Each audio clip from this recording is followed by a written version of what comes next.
4 సంవత్సరాల పాపకి బుట్ట చెయ్యి. ఎడల్పు లూజ్ ఇలా ఉంటుంది. 4 మడతల మీద ఫోల్డ్ చేసుకోవాలి. చెయ్యి పొడవు వచ్చేసి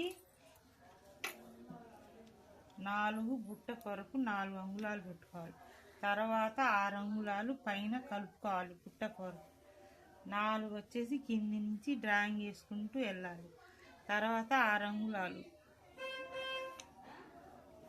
తర్వాత 4 అంగుళాలు కింద నుంచి 1.5 అంగుళం పెట్టుకోవాలి.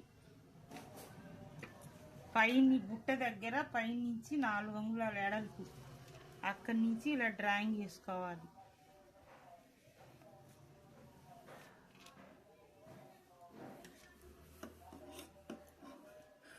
ఇలా రౌండ్గా కట్ చేసుకోవాలి.